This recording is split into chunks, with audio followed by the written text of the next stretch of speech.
Welcome to Happy Aura, a calm space in a loud world. Slow down, breathe deep, and enjoy wisdom. There's a stillness inside each of us. A quiet river that runs beneath the noise of daily life, beneath the endless opinions, notifications, demands, and disruptions.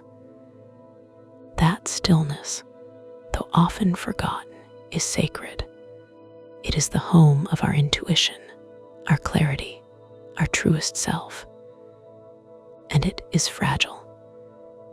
In a world that rewards volume over value and aggression over grace, protecting that stillness has become a daily challenge. Every day, we are asked to engage with people and systems that are loud, abrasive, confrontational.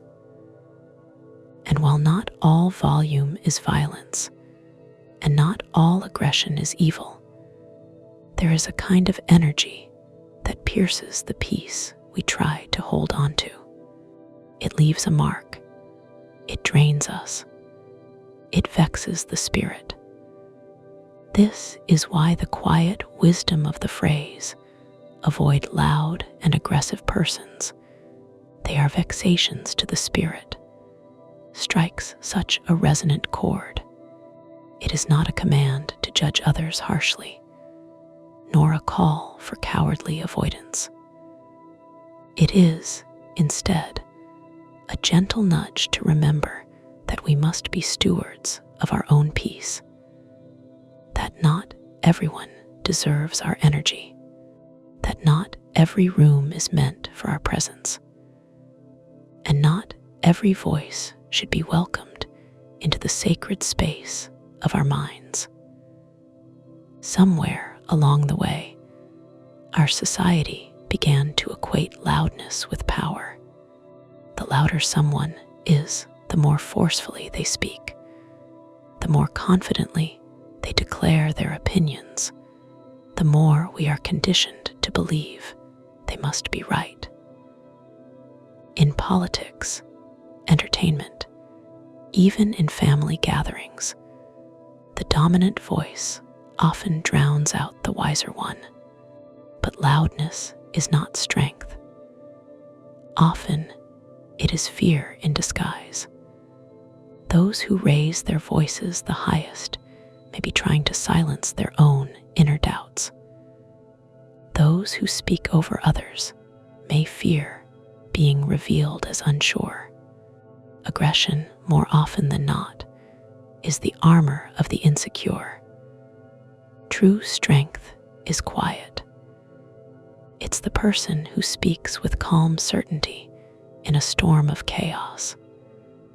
It's the leader who listens more than they speak. It's the friend who doesn't need to win every argument. Strength is in composure. Strength is in knowing that you do not need to dominate the room to leave an impact. There is something contagious about aggression. When someone yells at us, interrupts us, dismisses us, our nervous system reacts. We go into defense mode. Our heart rate increases. Our muscles tighten. We feel small or threatened or angry in return. That's not weakness. That's biology. The problem arises when we begin to carry that aggression with us, when we allow it to ripple into our next conversation, when we drive with more impatience, love with more guardedness, speak with less empathy. The spirit is easily agitated, and while it can heal with time, repeated exposure to aggressive energy creates a slow erosion of our inner peace. Avoiding such people, then, is not about superiority. It's about preservation. It's a boundary, not a judgment. It's about choosing the environments that help us stay grounded in kindness, clarity, and calm. You've probably met them. The quiet ones in the room, the ones who speak after everyone else has finished, the ones who listen with their full attention, the ones who don't rush to prove themselves, who ask questions instead of making declarations.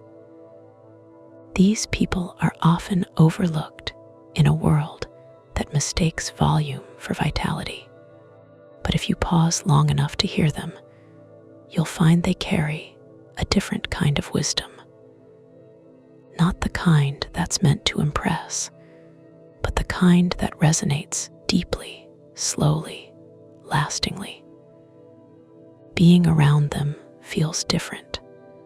You don't feel drained after an hour in their presence. You feel restored.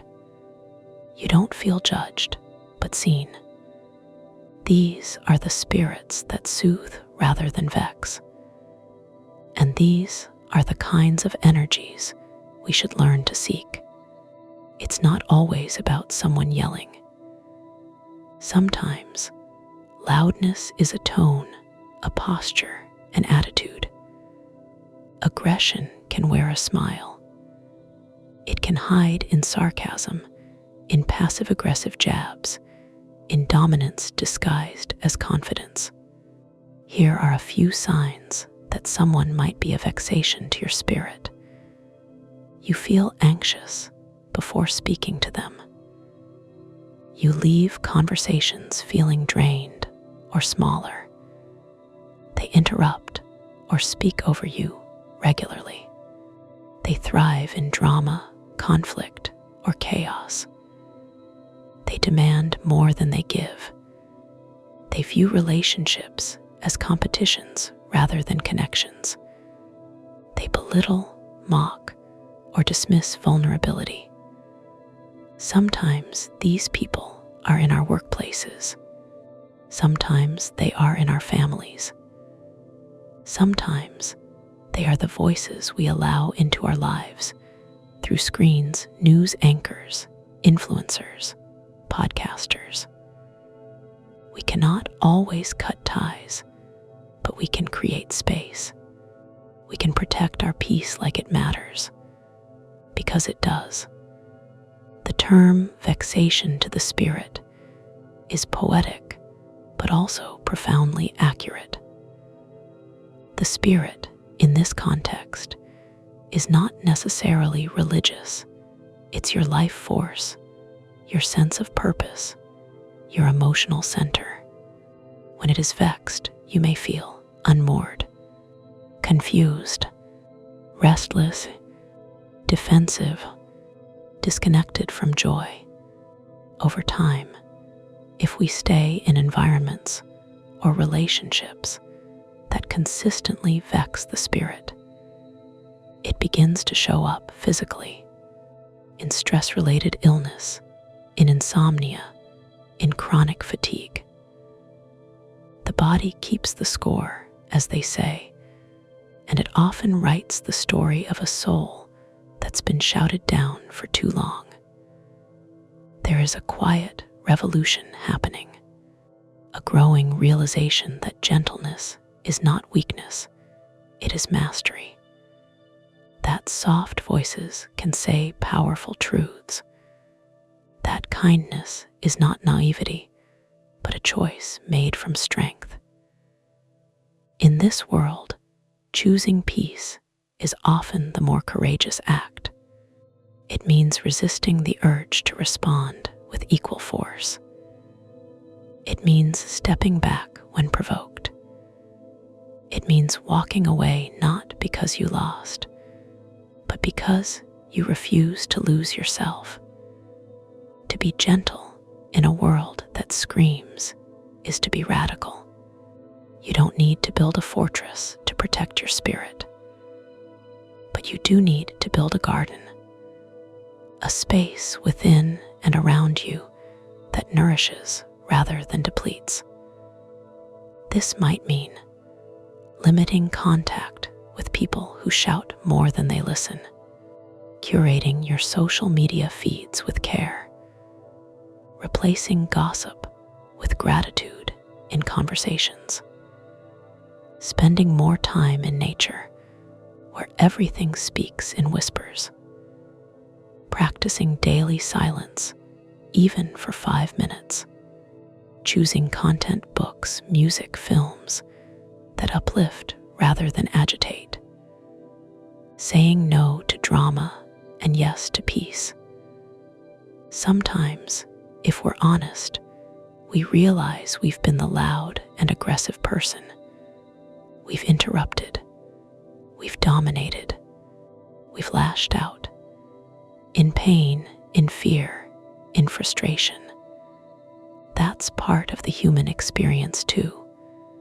But there's always time to return to the river, to find stillness again, to become someone whose presence restores rather than depletes, to speak with purpose, not volume, to let our strength be known not by how loudly we can shout, but how deeply we can listen. Avoid loud and aggressive persons. Yes, but more than that, choose softness, choose peace, choose quiet strength. Create a life where your spirit is not in constant battle, but in gentle bloom. Let others keep their noise. Let the world rage if it must. You are the calm in the storm. You are the keeper of your peace.